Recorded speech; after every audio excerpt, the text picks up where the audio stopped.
Welcome, everyone, to the webinar Rethinking Digital Assessment in the Age of GenAI.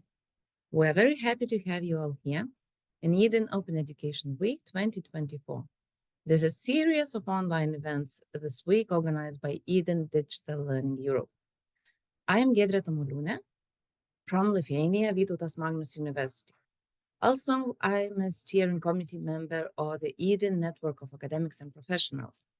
Eden Network of Academics and Professionals is organizing this webinar as part of the Open Education Week. And also we are building a learning community of academics and professionals interested in online education inside of Eden larger community. It is a great pleasure for me to open the session that is dedicated to the intersections between digital assessment and generative AI. In this event, we will aim to provide you with insights about redesigning digital assessment strategies to meet the challenges and potential posed by GenAI. Also, we'll introduce AI-specific competencies defined within the AI Pioneers project. What we see as most important is that our experts will cover different education sectors, starting with higher education, vocational education and training, and also adult education. Before we dive into discussions, it is my great pleasure today to present colleagues of mine that are here together with me. So first of all, I want to introduce Orna Farrell, who is an associate professor specializing in digital education based in the School of Policy and Practice, Institute of Education at Dublin City University. Orna's research interests include online pedagogy, online student success and engagement, e-portfolio, and open educational practice. She has a growing publication record in her fields of interest, including a range of book chapters, journal articles, invited presentations, and conference papers. She has published in high-ranking journals such as Distance Education, the Journal of Interactive Media in Education, Research in Learning Technology, and the International Journal of Educational Technology in Higher Education. Also, Orna is a chair of the European Distance E-Learning Network of Academics and Professionals, EdenNAP, committee, and a fellow of Eden. So welcome, Orna. Hi. Thanks. Next, I want to introduce Graham Atwell, who is the director of the Spanish Research and Development Small and Medium Enterprise Ponte Disco. He has a degree in history, and his current work as part of the European AI Pioneers project is looking at how interdisciplinary approaches to generative AI can foster capacity building in education and new understandings of innovation and knowledge development. Hi, Graham. Are you here? I'm definitely here. Okay. So the last panelist is George Bekiaridis, a director of Active Citizens Partnership, a non-profit organization in Greece. He has a bachelor's degree in informatics and a master's degree in distance learning. He specializes in research and development into digital pedagogies and technology-enhanced learning. George participated as a researcher in AI Pioneers project, as well as projects like Tackle AI and AI at the schools. So thank you, panelists, for joining this session and agreeing to share your most recent research, practices, reflections, and or recommendations with the participants who are watching us online. And also, I encourage all participants to leave your questions or insights or concerns in the chat box. And I promise to forward them to presenters. Some questions may be covered right after the presentation, and we will try to answer to the other questions at the end of the session. So I want to invite Orna Farrell now from Dublin City University with her presentation, Me, Myself, and the AI, Reflections on GenAI in Higher Education. Orna, the screen is yours. Thank you, Giedrė. Thanks for the warm welcome. I was just thinking I need to make a shorter bio. Like 50% less. Hi, everyone. How are you? Delighted to be here, and thanks, Giedrė, for the invitation. I'm just going to share a screen now. I have multiple screens, so hopefully I'm getting the right one. Do you see my slides? Yes. Brilliant. I'll just go Just full make it full screen. screen. Yeah, fantastic. So today I'm going to tell you a mixture of what I've been up to in terms of my teaching, learning, and assessment practice with my students, and my research. And I suppose mixed in with that is my experiences and experimentation and learning with GenAI. So over the last few years. So it's kind of a mixture of everything. So Gidra's already introduced me, so there's my information, but my email address and my handle, Twitter handle or X handle are on there. If you'd like to get in touch, please do. So I thought I'd start this this presentation off with a little bit of a reflection on my kind of journey with GenAI. And I am trying to be funny with me, myself, and I, but that might be a bit native speaker. I'm aware of as well. And you can see that's Pandora's box being opened there, generated by Imagine Pixar. So I suppose to give you a little bit of context, I work in teacher education, and my main area of expertise is digital learning, and I work with teachers, our student teachers, preparing to teach predominantly in secondary and in further education. But I also teach onto a master's program, which is professionals who work in the area of learning and development in organizations or businesses, and some very large businesses as well. And the main area I teach in is digital learning design. Now, I teach a few other things as well, but that's the predominant area. So that's just to give you a bit of context. I work in Dublin City University, which is one of 6 universities in Dublin. So Ireland is a small country, but we actually have a lot of universities, and Dublin City University would be one of the biggest in Dublin, and one of the biggest in Ireland. So we're at about 25,000 students, and about 5,000 colleagues. And the faculty I work in is the Faculty of Education, or the Institute of Education, as we call ourselves. And we are the largest faculty of education in Ireland. And I actually think maybe one of the largest in Europe as well. So we only have education in a faculty, which is unusual in Ireland. Everywhere and everyone else is working at a much smaller scale.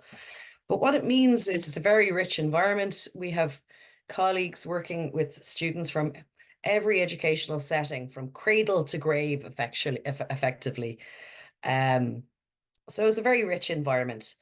But our main focus really is teacher education. We've lots of other foci as well, and settings, and interests such as policy and practice and digital. But teacher education very much is the focus.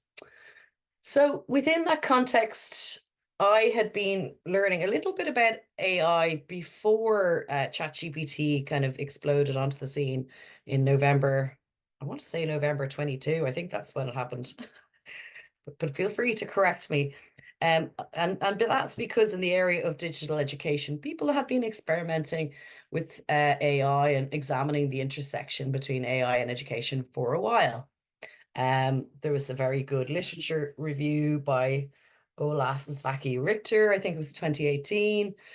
And I had been hearing people present on different possibilities for a while. So for me, it wasn't completely new.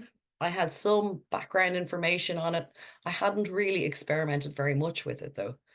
So when ChatGPT arrived in November, a couple of my colleagues were very early adopters and started talking to me, and they were starting to experiment themselves and say, I think this thing could probably write an essay. So that captured my imagination, and I started experimenting myself. And digital assessment is one of the areas I'm very interested in. I've done a lot of work around the area of e-portfolio, so as a type of authentic digital assessment. So I started getting assignments that I was using in my modules and putting them into ChatGPT. I think it was 3 at that point. and just seeing what kind of answers it gave. And I started off with simple stuff like essay questions, and I began to get very interested because the answers were pretty good. I started comparing them with things like marking schemes and rubrics and trying to decide would they pass. And in a lot of cases, they would. So then I started expanding the kind of field and trying other assessment types. So like literature reviews, lesson plans, reflective writing. And again, looking at the rubrics, looking at the marking criteria, would this pass? And in a lot of cases, it would. It was what I started to notice was it was when you had a very context bound and applied assignment, it did far less well. So your kind of reflective type ones where you're actually talking about your individual experience, and it's very context bound by possibly the school you're in, the country you're in. It wasn't very good on details about Ireland or Irish culture. It kind of goes into what I would say like shillelaghs and shamrocks and leprechauns territory very quickly. So from a kind of academic integrity point of view, it was quite easy to detect those, those shortcomings, although they are improving. But there is a very interesting stereotyping that happens once you insert the word Irish into your prompting. So that's where I began. And effectively what I was doing was exploring, experimenting, trying to build my awareness, started to think about ethical questions. And quite organically, I started talking to my students about what I was doing. I was just, and it wasn't in any particularly planned way. I just was telling them, I've been playing around with this new tool. I was tweeting about what I was doing. So some of them had seen the tweets and were asking me about them. And then I started showing them what I was doing. So very organic. They got very curious about it and then started asking me questions like, can we use these, ChatGPT to make for our assignment? And at that point, the university had no policy. So I said, okay, you can, but you just have to tell me in a little kind of reflective report how you used it, why you've used it, and what you thought about it. So again, I was definitely outside the rules, but it actually worked very well. So they started using it in project-based assessment. They started using it to make digital artifacts like videos, slides, graphics, images, because primarily they were assessed through project work, which was learning design-based project work. Some of it also was reflections. So they chose to use video generation like Steve AI. They would have written the script for the reflection themselves, and they made a generative AI video with that. So some of them experimented with that. They were very interesting. So it was all very organic with no rules. But as time went on, I won't skip to that one. As time went on, the university developed rules. They're quite simple rules. In Irish higher education, we've been very lucky that our quality assurance body, a body called the QQI, have taken a very good leadership role in the area of generative AI. So they very early on were providing support, CPD. They came up with very simple guidelines, but they were very useful. And then since then, they've developed more detailed guidelines and information for educators. And our university has used them to develop our own policy. But the university policy is actually quite straightforward still. Students are permitted to use GenAI if the lecturer says they can. So the choice is mine, but I have to be very clear with the students that they are permitted to use it, or I can also choose that they are not permitted to use it. Yeah. So in the academic integrity guidelines now, there is a new paragraph which says that effectively plagiarism is if you have unauthorized use of GenAI. Now, it's still a bit of a gray area because we still have the problem of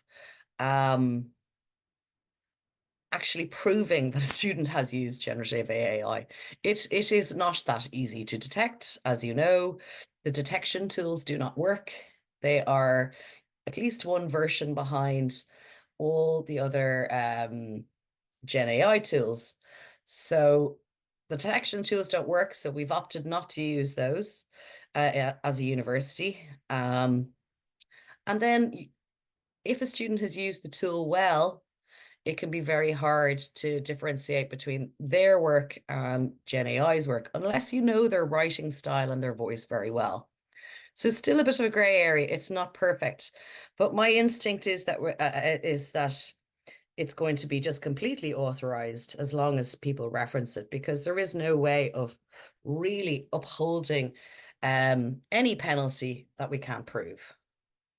So here are some of the other kind of projects I've been involved with since ChatGPT landed. A really big international publication led by Aris Boskart, which used speculative fiction as a methodology to try and ideate how GenAI might interact with education. It's a really nice piece if you want to check it out. This project is one that I'm a principal investigator of in DCU. So this is a small institutional project that I got some research funding for, and it is looking at particularly the area of academic integrity and assessment. And what we're doing is we are finding out what staff and students are using GenAI in terms of their teaching, learning, and assessment. So we so far have conducted a large-scale staff survey, and we are about to do the student survey very soon. Just have to pilot it, which is going to happen in the next week or two. And we're going to start data collection before the end of the semester. So some very interesting data has come out so far from the staff one. The attitudes in particular, I find very interesting. They're very polarized.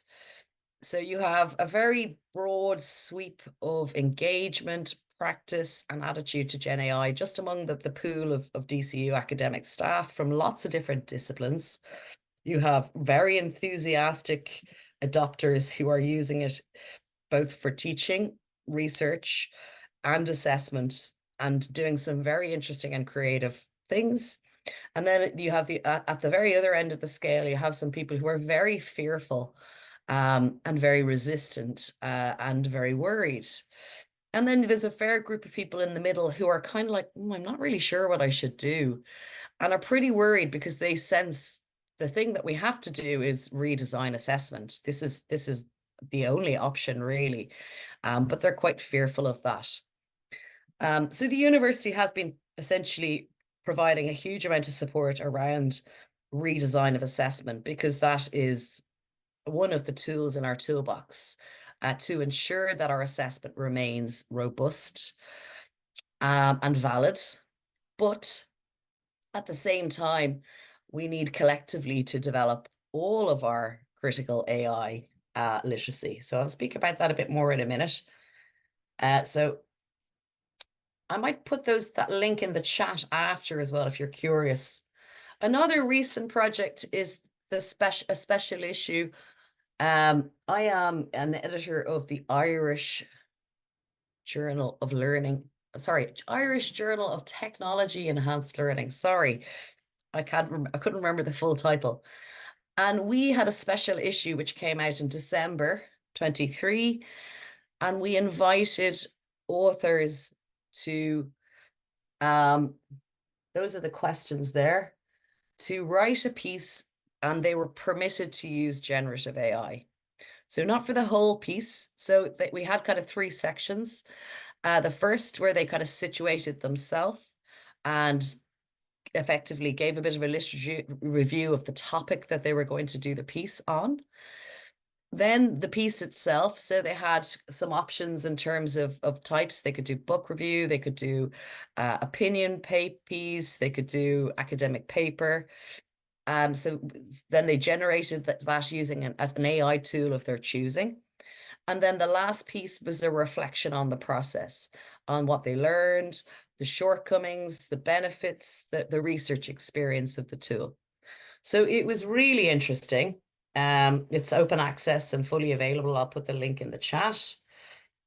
And then you might be curious about our experiences as an editorial team, because it challenged a lot of our views about editorial practice as well. And we actually ended up having some quite interesting discussions as a team about things like copyright, ownership, intellectual property, ethics. Is it ethical to publish a piece that's partially written by generative AI? So the actual editorial process, it was very, very interesting. And I think the result was, I think we had about 15 articles from lots of different disciplines, all HE though. Oh no, I think actually one was secondary. What else? Another project I have going is looking at generative AI and minority languages. I'm focusing particularly on Gaeilge or Irish. So Irish is not, well, Irish, in Ireland, we have two languages, English and Irish. Irish is taught to everyone in school. It's not really a spoken language very much anymore. There are pockets around Ireland called Gaeltachts, where Irish is the primary spoken language. But it's very much a minority language. And myself and my colleague, Sean McRishtard, together are working on this. And we were kind of curious about, because we'd heard something about minority languages. We'd heard a case about Maori, how the corpus in the different AI tools were very poor on minority language. So we decided to have a look. So you can see on the left there, that's a paragraph in Gaeilge or in Irish about the weather. And now I am not very good at Gaeilge, but my colleague Sean is. So what we were doing was looking at the language, how accurate is it? Is it using the right type of phrasing? It's very poor is the answer, is the main thing. One other thing we thought could be very interesting was to experiment with building a chatbot that might have a Gaeilge element to it. So you can see there on the side, we've built Gael Grammar Bot on Poe. And what we've done to train it then is to give it, Sean has, like 20 ebooks about Irish grammar. So we've essentially been training it on that and training it through dialogue as well. So again, very much an experiment and very much trying to figure out how we might use this in teaching and learning, because Sean has identified grammar as a challenge for students. So potentially we might try and use this with our students in the future. At the moment, it's only okay at grammar. We have to make it better. I said that already. Some of the kind of reading I've been doing, which has informed some of my thoughts. One I often come back to is Tim Fawn's work, and he talks about an entangled pedagogy. And very much this is how I see GenAI and education going forward. They're going to be interwoven. And the idea that even to go back to my university's policy that you can either design in or design out AI is naive. There is no out anymore. But what we can think about is how we design it in and how it entangles. So I do like this, his structure there of how we could thoughtfully incorporate or are thoughtfully incorporate GenAI into our practice. I mentioned critical AI literacy earlier. There's two models that I've been particularly fond of, and these are the ones I'm using particularly with my teaching, but also when I'm talking to colleagues about GenAI. So this one here from Southworth et al. 23 looks at different elements which are part of critical AI literacy. And the thing I like about them is they have learning outcomes and they have nice descriptions of each one. So these are what I'm thinking about and trying to integrate when I'm working with students. The one that I find even better though, because that one is quite general. I'm just going to skip one slide ahead and then I'll go back, is this one here, Kaplan-Rakowski 2023. You'll notice these are all very new. But this one here, teachers' stages of GenAI integration. I found this very helpful, both with students and colleagues. And it looks at, the journey people go through in order to be able to creatively apply Gen AI in their practice. So you kind of start off with number 1, awareness, and you work all the way up to 6, creative application. And sometimes I ask people, where they think they are on that scale. And confidence is a big part of this too. And the third framework and work I have been referring to a lot is Sarah Elaine Eaton, a Canadian scholar who works in the area of academic integrity. And I find her work excellent. So if you haven't checked her out, do. But she has this idea of a post-plagiarism world. And I find this kind of fascinating. And you can see it came out in 2021. I think I first came across it about 2 years ago. And at the time, I thought this is like radical stuff. But as we move further along with our journey, it feels less radical. This idea of hybrid human AI writing, many of my colleagues are doing this already. They're using ChatGPT in particular as a research assistant. They're getting it to rewrite paragraphs, summarize articles, compare and contrast. They're all up to it. And this isn't even talking about the kind of more powerful research tools that have AI built in them. The other thing I find really interesting as well is historical definitions of plagiarism no longer apply. Because if we accept that AI is part of how we write, part of how we research, part of how we assess, our old ideas of what is plagiarism will have to change, because our ability to prove plagiarism is removed. Some other really positives, language barrier, yeah, the translation possibilities are very good. And for big languages like English and Spanish, definitely it's very good. But as I mentioned earlier, the minority language is interesting. Going to skip on because I feel like I'm probably going to run out of time soon. Am I, Deidre? Couple of minutes, okay? Okay. So here are some of the kind of practical things I've been doing with students. And as I said, some of it started very organically, but I obviously have put more structure on it as I've gone. So one of the things I've done is use the students like a hive mind. So I've done various versions of this activity quite a bit. So in particular, this kind of web quest where I send them off to try a tool, an AI tool, and they report back to the group. So I often send them to the website. There is an AI for that, which is an aggregator of AI, and it keeps track of all the new tools that are coming out, which is like, it's a baffling number. And I just say, just choose one you find interesting and report back to the group. And I've done this in online and in person. Sometimes I get them to do it for homework, sometimes in class, various versions. But very early on, this really helped me and helped them get more familiar with the area. So you can see the one there is an online version where they share their thoughts on a discussion forum. Other things I've been up to. So I've mapped kind of what I've been doing to that Kaplan-Rakowski kind of journey scale I mentioned earlier. So I've been trying to build awareness both with my students and with colleagues, because I actually think this is really needed.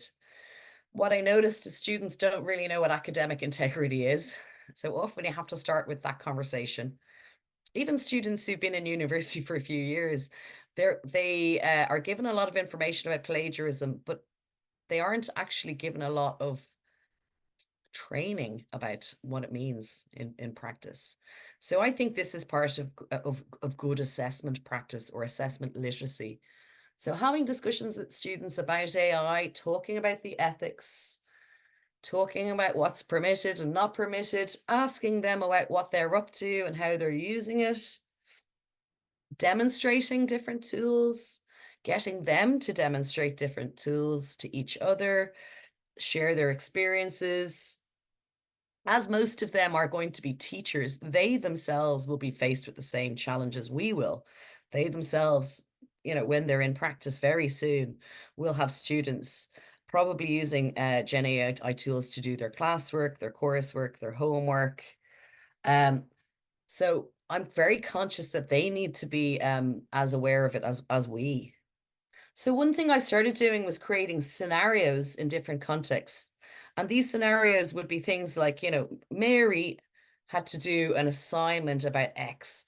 As part of her research, she looked up these websites, but she also asked ChatGPT and she combined it all and typed it up and handed it in as her work. And then I'd have a few questions like, is Mary's behavior ethical? Is Mary breaking any school or college rules? And then I just get them to have discussions about that. So I started with those scenarios, but then I got the students to start writing more scenarios. So now I have about 30, I think, and their scenarios are really good. They've kind of thought about it from different perspectives. So again, I just keep adding to these and using them with different groups and and my intention is to get them to keep building more scenarios. And the idea will be that we can use these for working with students, but also working with colleagues. Familiarity, as I said, I've been allowing the use of GenAI in both formative and summative assessment. The kinds of things students are using it for, I've put some examples there. One I haven't mentioned so far is ideation, the start of a project or piece of work students can find really hard. So just getting a simple outline like, what are the key points in a presentation about Vygotsky? That can make all the difference to getting them started. So I from talking to them, they find that really useful. They all love the graphic element as well. So a lot of them would be using the AI inside Canva in particular, but which is effectively DALL-E. Other things, script writing for video. They're even playing around with you can actually find there's online course creators. There's one called Mini Course Creator, which could create an entire online course in a few minutes. But what that could do is get you started with the learning design process. Adaption. Yeah, so very much because I'm allowing them, I require them to reflect on their experiences and report the tools. And in terms of creative application, it keeps growing. I mean, the next thing I'm probably going to do, as well as the things I'm already doing, is getting them to start creating chatbots. And what I've been, the platform I've been using a lot, both to create chatbots, but also just to experiment with is Poe. It's an aggregator, but also you can create chatbots on there. And if I have time, I might show you, but it's fascinating. Have a look. One I've created for a module I'm teaching at the moment is Mary. And Mary is a support bot. And I think she's powered by Claude. So in Poe, you can choose which GenAI tool to power the bot by. So I've been choosing ones that aren't ChatGPT to try and learn more about it. It doesn't have Copilot though, but it has some other options, and you can also do image gen ones as well. So there's Mary, very easy to create. So she's powered by Claude, but I also give her particular knowledge.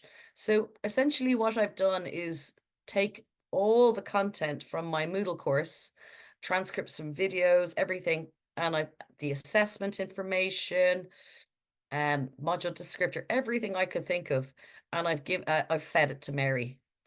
And so if the students have a question, they can ask Mary. Of course, they can ask me. But we can ask Mary something now in a second, and you can see this is the module here. It's digital learning design. It's a master's level module that I'm teaching at the moment, and it's an online one. I'm very sorry, Orna. I'm running out of Maybe time. we'll be Okay.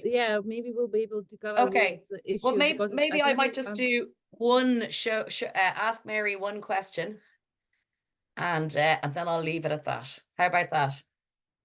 Okay. So hopefully, can you see Mary on screen there in Poe? Yes, we can. Okay. I'll just ask her a simple question.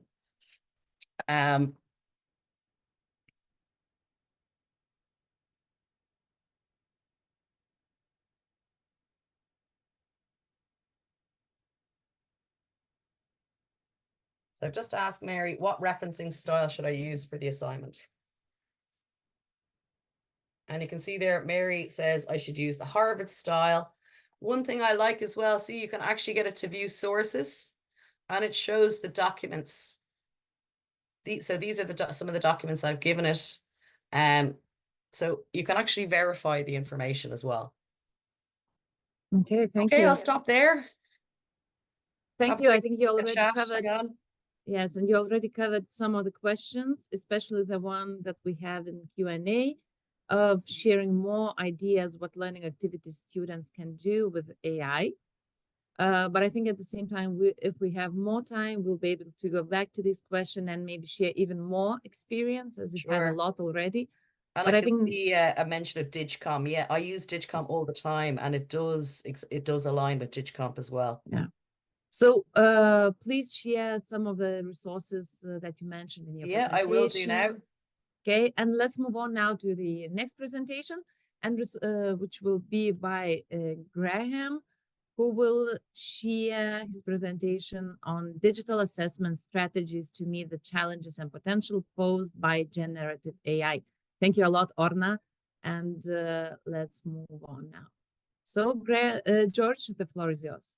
This is my opening screen, and the illustration is quite important here, because this is people who are doing new images of AI, because like me, they got fed up with the typical images we see. Well, I blog a lot on the AI Opinions website, and I'm trying to find pictures.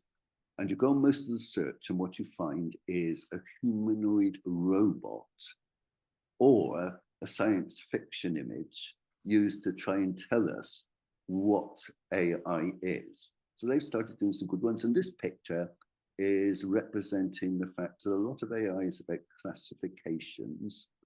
And that box on the right, the black box, is about the black box of AI, because we don't know what the classification systems and how they run. And often the developers don't even know why generative AI does what it does. So I'm going to move to a second picture, and this shows the point, because I think that a lot of our knowledge comes from pictures as well as coming from text. So what is generative AI? Well, generative artificial intelligence is capable of generating text, images, or other data using generative models, often in response to the prompts. Generative AI models learn the patterns and structure of their input training data, and then generate new data that has similar characteristics. Now, the pictures are really interesting, isn't it? Because I love the one in the middle where they've crossed out AI and put in machine learning. And actually, it's right, because it's not artificial, and it's certainly not intelligent. Gen AI is not intelligent in any way. So the term is totally wrong. It's about machine learning. This quote, incidentally, comes from Wikipedia. I think that's also important, because Wikipedia has been one of the main sources of training for generative AI. So let's go on to come back to that whole question of classifications, because how do we classify assessments? So I started asking using Google, not AI. I asked AI and it wasn't particularly helpful, but I asked Google and it was very helpful.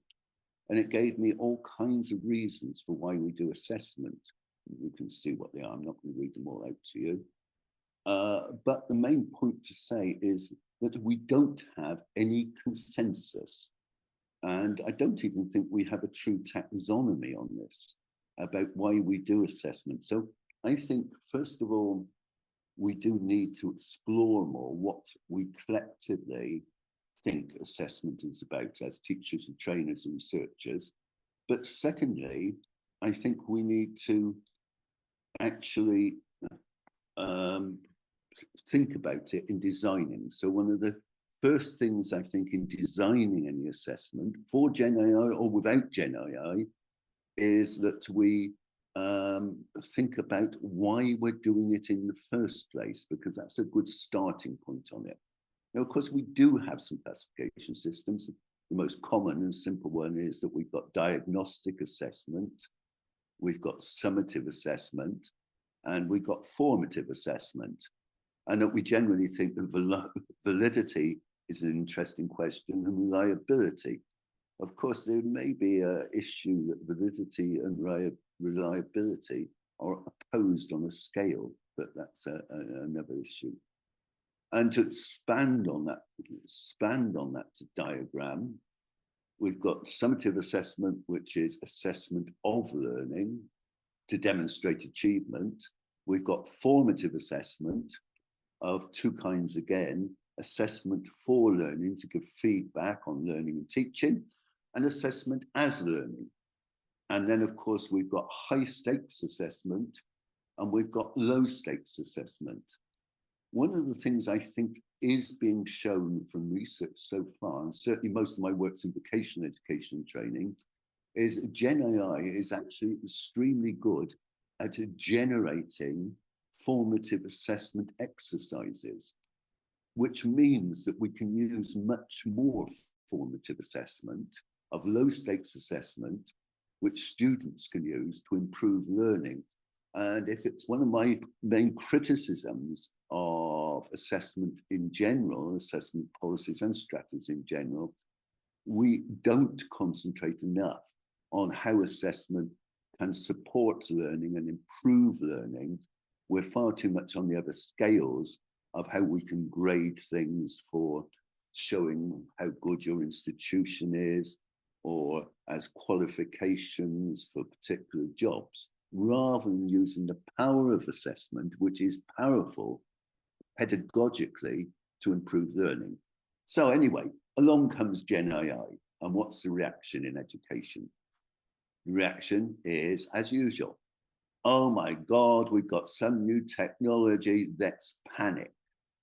And of course, we've got a long history of this. That thing in the middle, probably most of you won't even recognize it, is a slide rule. I had a slide rule in school. This advantage of being old is that you've seen a lot of these things. But of course, that slide rule was banned from assessment. Can't take that to exams. No, that's cheating. And then, of course, we got those calculating machines. And then I was in university, in Swansea University, and they had one of these machines in the geography department. I was doing geography at the time, doing statistics in geography. And there was a huge discussion over whether using that machine was cheating in doing geography. And then, of course, we've got computers now, and we've got computers which also weren't allowed to be used at one time, taking over from handwriting. When I was working then for the Joint Education Committee in Wales, we had a technical department, and we were using WordPerfect, if any of you remember that, and they came around and banned it. So they turned off all the WYSIWYG screens because they said that would stop people learning properly if they didn't learn how to do the coding with markup language. And of course, we've been doing this for years, haven't we? We got books. But are we allowed to take books into exams? Most places, no. Despite the fact that learning is intricately involved with reading and books. And now, of course, we've got AI. So let's have a look at how do we develop digital assessment strategies. And this comes from City and Guilds Institute this side, and before actually GenAI came out, but looking at the different assessments using artificial intelligence. So we got multiple choice, which at that time was being already 1.5 million tests a year being delivered by City and Guilds Institute. And we got scale between e-testing solutions, but then looking as we move along to more creative work, technical essays, explanatory paragraphs, we've got e-portfolio solutions. And the point is, it is on a continuum. I wonder if GenAI is going to open up to more, well, and from Orna's presentation, I think we've got the answer, to more creative forms of possible assessment and learning using GenAI. And another way of looking at this is to see the same City and Guilds presentation, is to see an assessment value wheel. Are we looking at progressive signposts, ipsative impact, summative end weighting, cumulative aggregating? So it's the purpose and the nature of the judgments will often dictate the acceptable assessment models or the models which we want to design.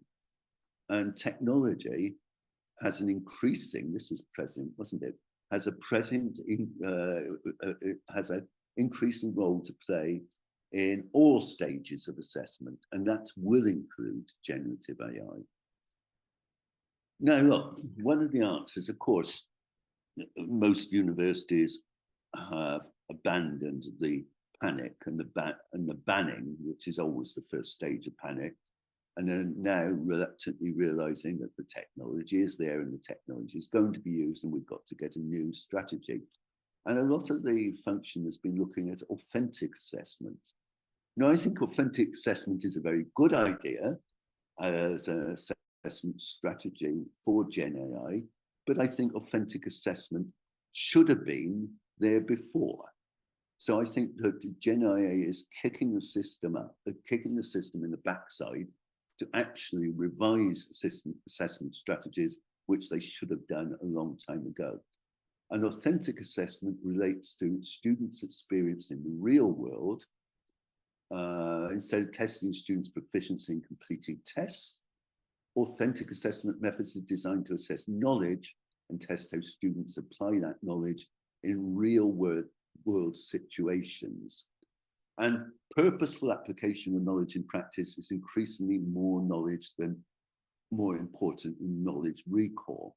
Of course, generative AI is very good at knowledge recall, but I'm not convinced that Gen AI is good in real world situations, purposeful application of knowledge in practice. So that gives us a way forward. This comes from Shane Sutherland, who is from who leads the PebblePad portfolio development.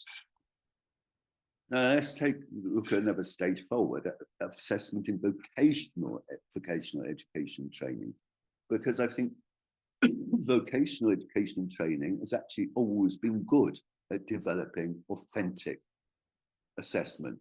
It's competence-based in general. It's related to real-world tasks. It combines knowledge and practice. It uses the tools of the job, and increasingly, certainly in construction, which is where my photo comes from, it often uses photographic evidence. Now, why have they moved to introduce photographic evidence? Because photographic evidence is part of the job now, because increasingly it's used for signing off construction developments with insurers.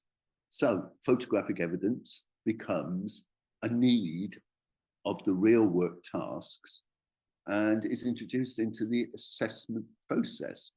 So much so that I know my friends from Bauer BC, which is a big training center in Germany, started training students in how to use their phones to get good photographic evidence, both for assessment purposes, but also because it's a real part of the job.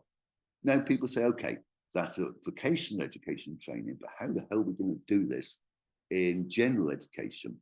And I picked this one. I could have picked about 10 other sites, but I liked very much the way that these different project assignments were being put together for students at different ages and using GenAI as part of it for real work, real life developments, prototyping a mobile app, creating a podcast, picturing the future of medicine, etc.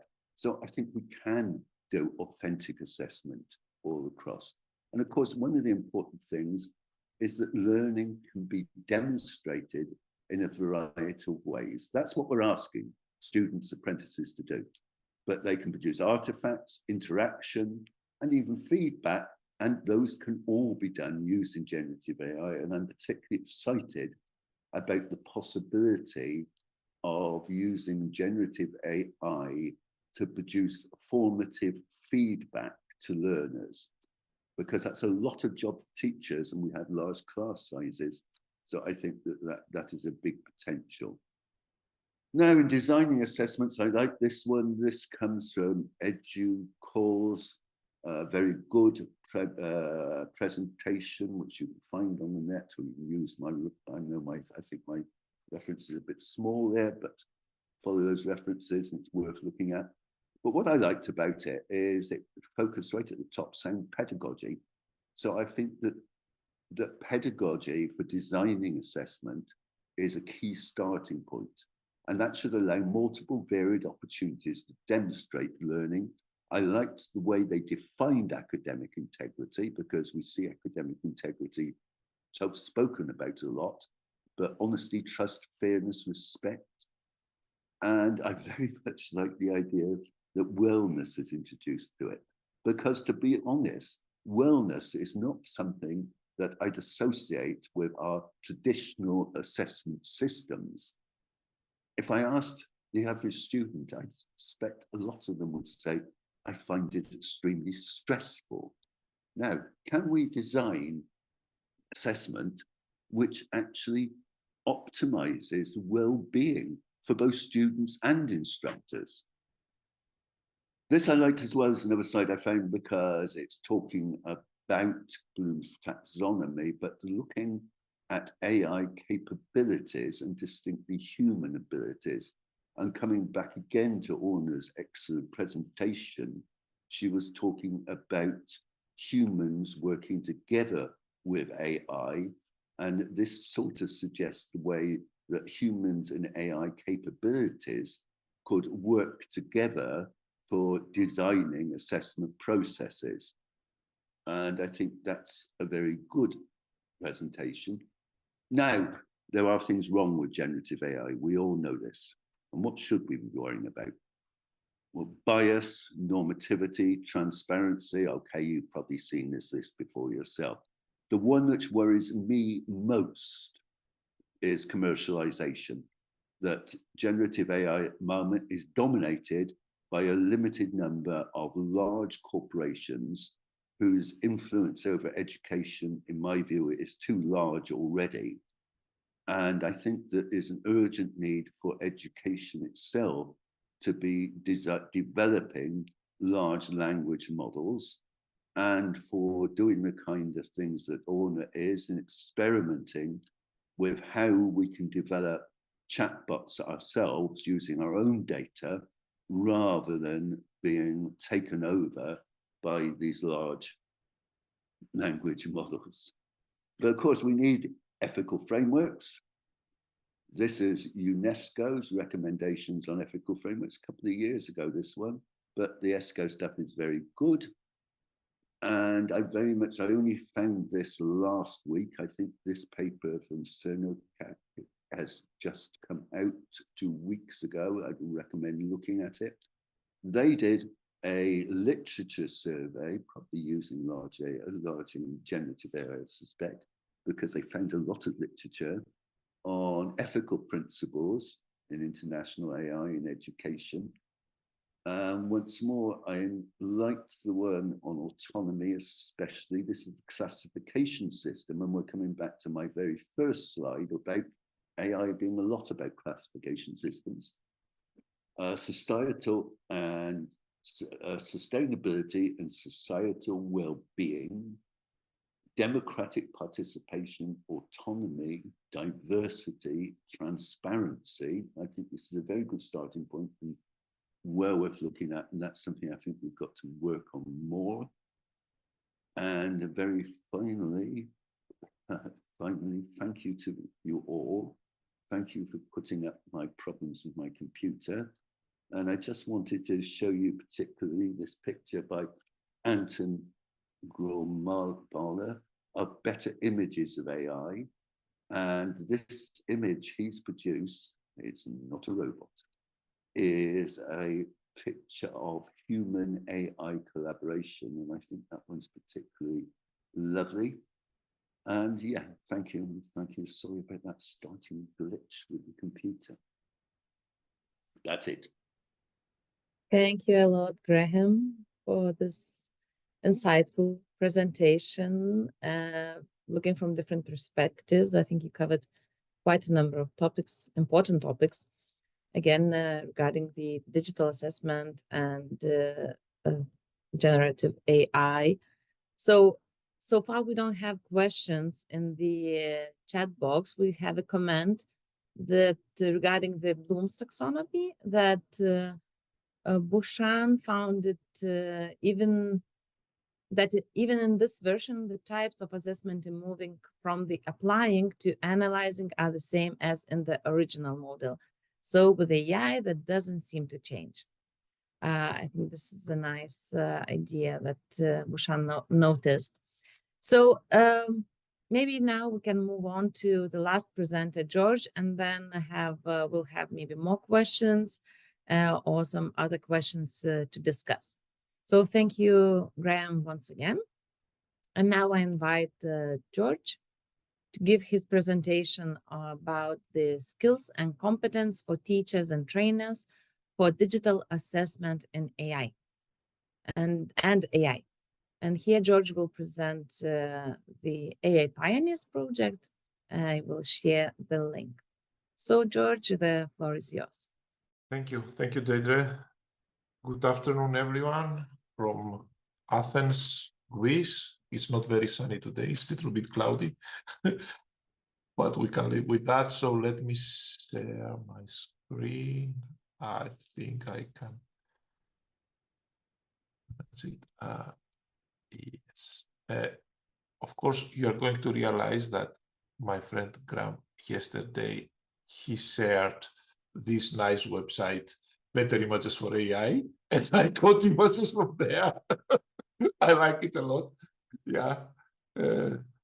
So yeah, this is, I'm George Bekiaridis, as Deidre presented in the beginning for me, and I'm a director of Active Teachers Partnership, and I'm working in this forward-looking project called AI Pioneers. So what I'm going to present you today is AI-specific competencies as part of the supplement of DigCompEdu framework we have developed within this project. It is one of the deliverables of the project. So let's move on. What I'm going to do, actually, I'm going to structure my presentation like I'll give you an overview of the project. I'm not sure how many of you are familiar with this digital competencies for educators framework of the European Union. So I'll give a brief overview of that. Then I'm going to present what we have done with this supplement related to AI skills and competencies. For developing that, we did a survey and we conducted interviews. So I'll present some of the findings related mostly with the assessment.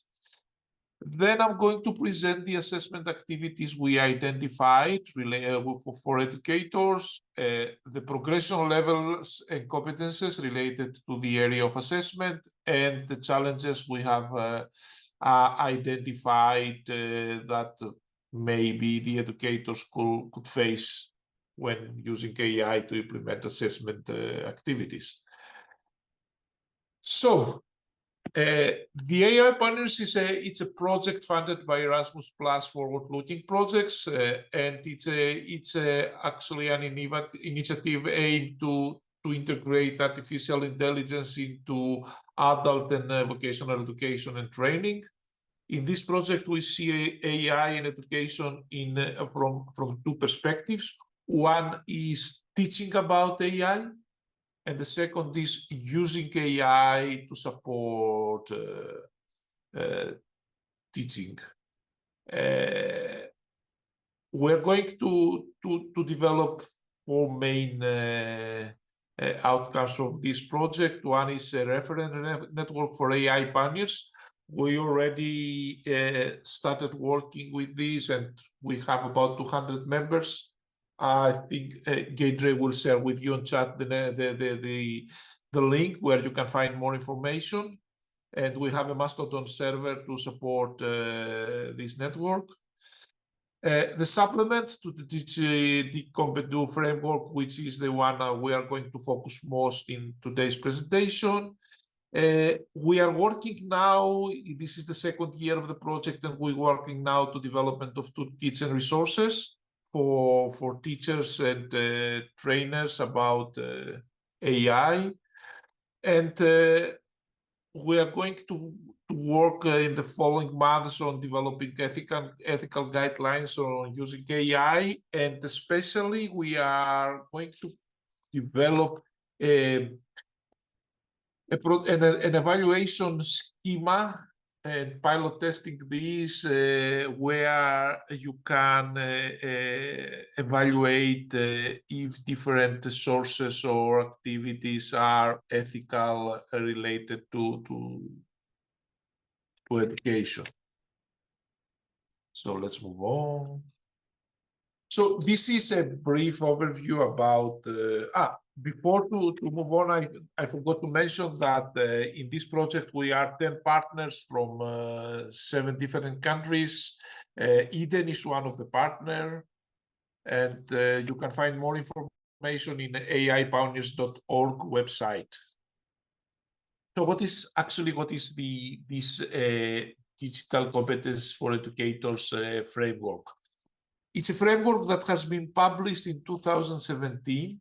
In terms of technology years, this is quite old, but because it doesn't focus on specific technologies, but mostly on competencies related to the education and how in different areas, this is, I cannot tell that is outdated. The framework is available for download as a PDF file, and there are a lot of developments around these tutorials, self-assessment tools, educational content, and it's organized in 22 elementary competences, and those has been grouped in 6 areas. The areas is professional engagement. We are focused on professional interactions with colleagues, and also how to professional development of teachers related to digital skills. The second is digital resources, and this involves competencies related to the effective and responsive creation, use and sharing of digital resources. One of the most core areas is the teaching and learning. It's about managing and orchestrating the use of digital technology in teaching and learning process. Assessment is what we are going to analyze more later. It addresses the incorporation of digital strategies to enhance educational assessment. Empowering learners, it's about the potential to use digital technologies for learner-centered teaching and learning strategies, and facilitating learners' digital competence is very straightforward, how to use digital technology to facilitate learners' digital competence. The areas for digital resources, teaching and learning, assessment, and empowering learners are the core pedagogic areas for this framework. If you Google search, you can find in the GRC, the Joint Research Center from the European Union, you can find and download the whole document. Okay, let's move on. So what is this supplement? We realize that we need to go deeper to DigCompEdu when we plan this project AI Pioneers, in order to identify critical competences related to artificial intelligence, to use of artificial intelligence in education, because now in this part we are focusing on not on teaching artificial intelligence, but use artificial intelligence. And what we have done actually is we have used the same structure, the same areas of the I previously presented for DigCompEdu, and for each of those areas, we try to identify how AI can be applied and in what context. Some suggested activities for educators in order to develop relevant skills, and we propose a progression levels for competency building. We use the same progression level from the DigCompEdu framework. And then we try to identify potential challenges that may arise. In the future, we are planning to develop a guide on how someone could overcome those challenges with some recommendations of strategies and tools. You can find and download for this supplement in our website, eaceea.org. It's published with Creative Commons license. That means you can use it for non-commercial purposes, or you can change it. Or even it's available in main partners languages like German, Spanish, Italian, Greek, Portuguese. I know that a colleague she's trying to translate it in Romania, and of course, feel free to get it and translate it in any other languages you prefer. So, in order to identify all of those points I mentioned before in this, and to develop the supplement, actually, we conducted a survey, and we started with literacy review from last March till June. We did a comprehensive literacy review to identify what is happening, what is the research community does on that, and we identify a lot of research on the area. There is a very active research community about how AI can be used in education in different levels, mostly in higher education, because our focus is as I said before, is in vocational education and training, and in adult education. So the survey and interviews ran about from last June to October 2023. 310 teachers and trainers participated. 265 of them were from European Union countries, from 27 out of 28 countries. So we had a good geographical representation. And we have also 45 teachers and trainers outside the European Union. And we had also conducted 14 interviews with a semi-structured questionnaire with different stakeholders that had different and diverse backgrounds, from educational researchers to AI experts or to policy developers. So just to a very brief overview about the demographics. The largest age group that has been represented in the survey was for between 45 and 54. We can see that the vast majority is in the group from 35 to 54 years old. About the area where they are teaching is general education, the highest, and then we have the majorities from general education. We have, of course, notable presence from vocational education and training and teacher training.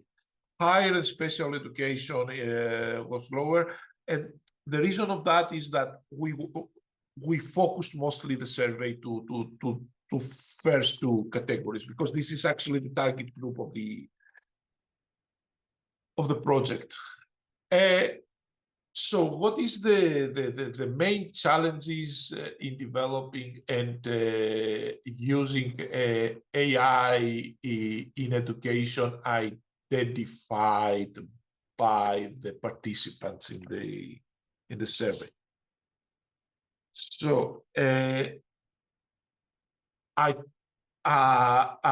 just try to group the main findings here. Of course, has been if you download and read the supplement or everything there is analyzed more. The lack of data, it's one of the challenges. Bias and fairness, very important challenge also. A considerable number seems to agree that technical complexity is a challenge, or used to be a challenge last year, because we can see like this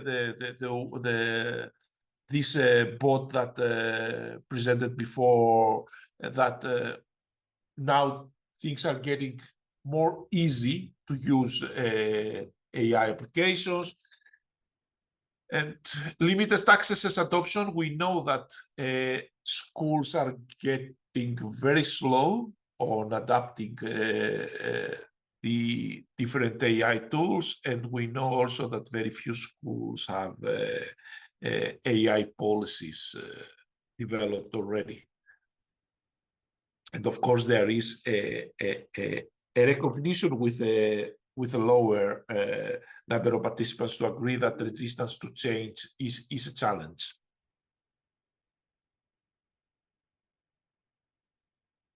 Okay, so and then we asked them to identify what they believe that are the main skills needed to incorporate AI into teaching practices. Data literacy has been identified as a very important skills. Computational thinking, which means that they know how to use algorithms to solve different problems and thinking in that way. It's also identified as a important skills. Very, very top of the list, we've seen these ethical considerations. Collaboration and communication also important, because they believe that to incorporate AI in teaching practice is a collaborative process. Technical skills also has been seen as necessary. And then finally, we have curriculum development and pedagogical approaches specifically for AI, which need some special expertise and skills to do that.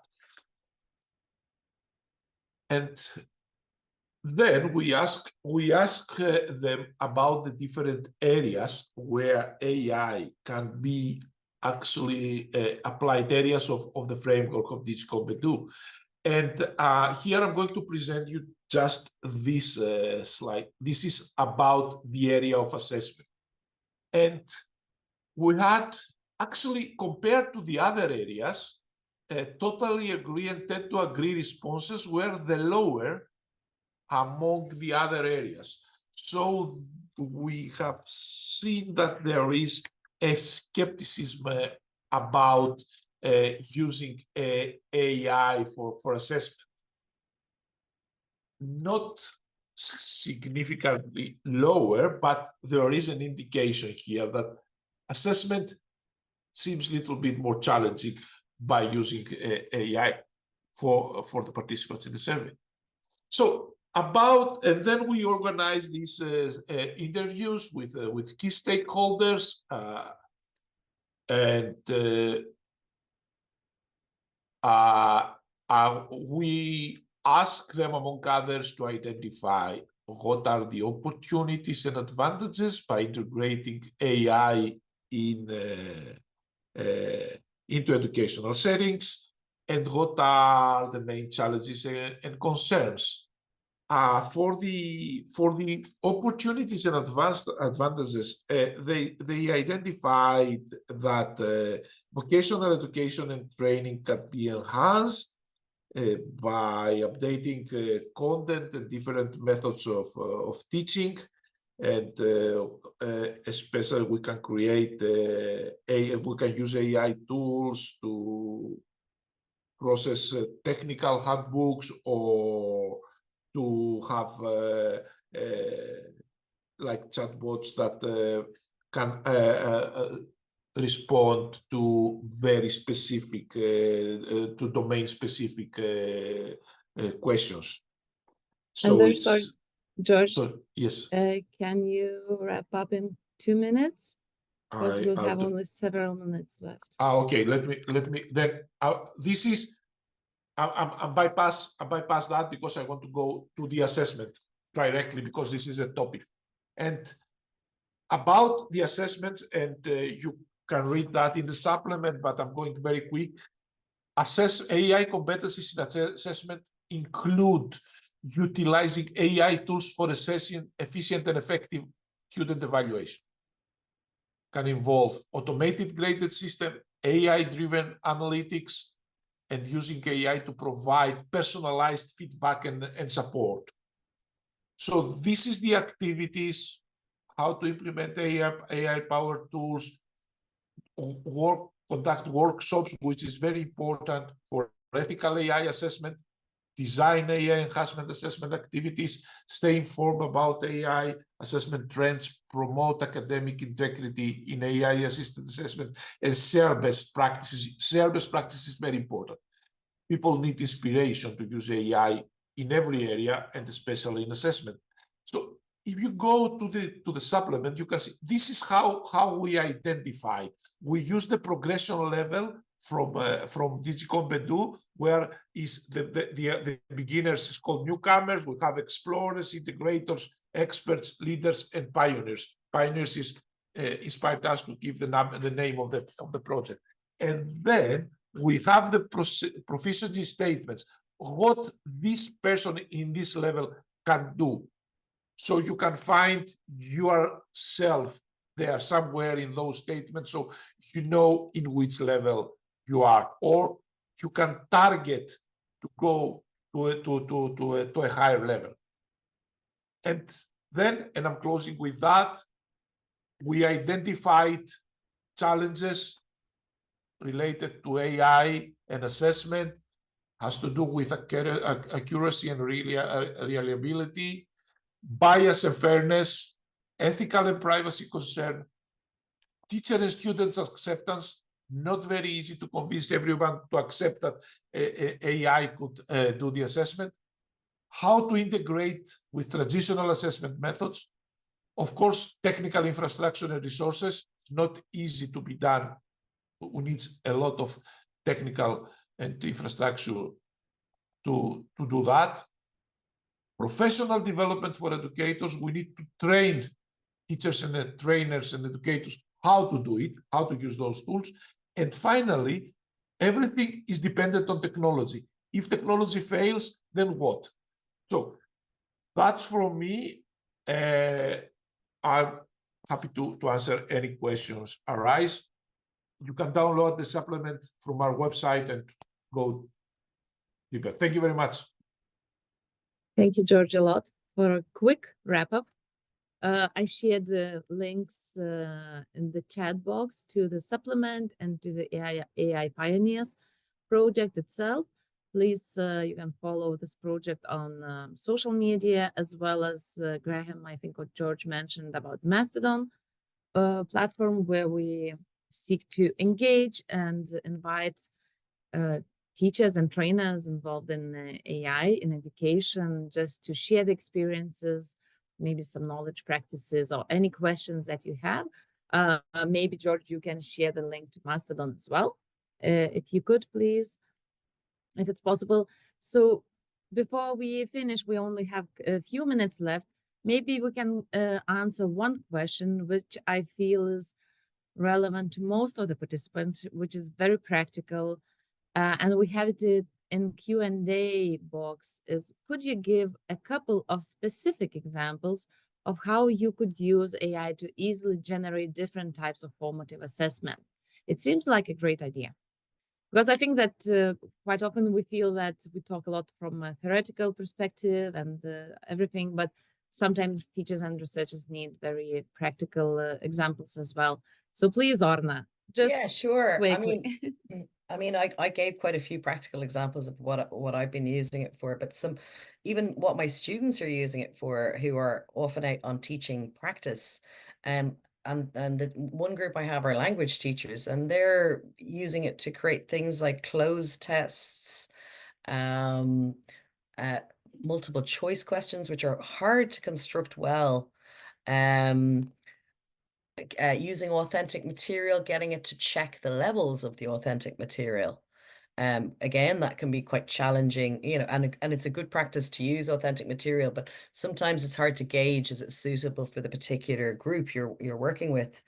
And giving it authentic material and asking it to generate a few comprehension questions. Again, does this in multiple languages? So the students I'm working with are primarily teaching modern languages, so German, French, and Spanish. But they also teach Gaeilge. But again, I mentioned earlier, in minority languages is not so good. They were also, actually, one student told me what they were doing was finding very good MFL activities, so modern language activities. So from teaching English as a foreign language or other, so very nice, like role plays or games, and getting ChatGPT to translate it into the other language for them. So there's about 5. Thank you a lot. George, Graham, would you like to add one? Well, one thing I'd just say is give it a lot of context. In my view, not artificial intelligence, the generative AI doesn't have any real world understanding. So what you do is give it that real world understanding. So tell them exactly who it's for, why you want it, what you want it to be like. Give it as much stuff as you can. And generally, it's very good. If you give very short prompts, unless it's something very common, it doesn't come back so well. Oh, and also tell it, I've experimented with this and it works, tell it then it's very important to you that they get it right and to take their time, because we don't know why, but that improves the results you get. Yeah, thank you a lot, Graham. I can give you an example that we have used in a class with migrants in Greece to learn Greek. And it's, you know, it's a creative way to use AI for assessment without being big. You know, we have our mobile phones, and mobile phones have natural language understanding. So when you're going to Google Translate app, and instead of typing, you can write, you can tell what you like to be translated, yeah? And this is AI behind that. It's a natural language understanding model. So we used this feature, and we tell the people trying to learn Greek, talk Greek to this thing. And if Google understands you're Greek and you get the message written, and the system understands what you're saying in Greek, that means that you are speaking is quite understandable. If not, then you have to improve it. And this is a perfect example with low level expertise. You can use AI to do the work for you. This is, I found it as very authentic process. Okay, thank you a lot. So we have only a couple of minutes left, and I want to express my gratitude to all presenters for sharing your knowledge. I think we would need at least another half an hour to discuss some of comments or questions mentioned, like we have one about that. At some point, we will have to think and decide whether we will let technology prevail in everything we do in education, and in cases when the technology fails, what is the alternative? But as we have only 1 minute, I think we should respect our participants as well and stick to the time. So thanks to presenters once again. Thanks for sharing all the links and material with the participants. Before you leave, I want to share the information about the upcoming Eden events and the opportunities that Eden provides and suggests to the community members. So of course, the very first one, and now the main one, is Eden Conference happening in Graz this year from 16 to 18 June. The paper submission is still open until 15th of March. So please hurry up and join this conference and share your experience with others. As well, another possibility is to take part in the research workshop and PhD masterclass in Timisoara, Romania. It will happen from 16 to 18 October. If you are doing scientific research, you are always welcome there to share your research results as well. And of course, all of you are invited to the Digital Education Hub events, which happen each month, if I'm not mistaken. And there they invite experts and policy representatives and sometimes to discuss the key issues and related to open education, online learning, and online education. So the approaching event will take place on 21st of March on the topic Beyond the Virtual Learning Environments, looking at learning platforms in a post-pandemic world. And there we'll have presenters Martin Weller, Orna Farrell, and Dominic Org. So if you are interested, please scan the QR code and you will get all the information how to access and join this event. And of course, tomorrow we have, I think, the final event of Open Education Week, which is GenAI role related to open educational resources, how teaching and learning can benefit from it. So we will discuss on GenAI questions again from a different perspective. So thank you all once again, and have a nice day. Bye.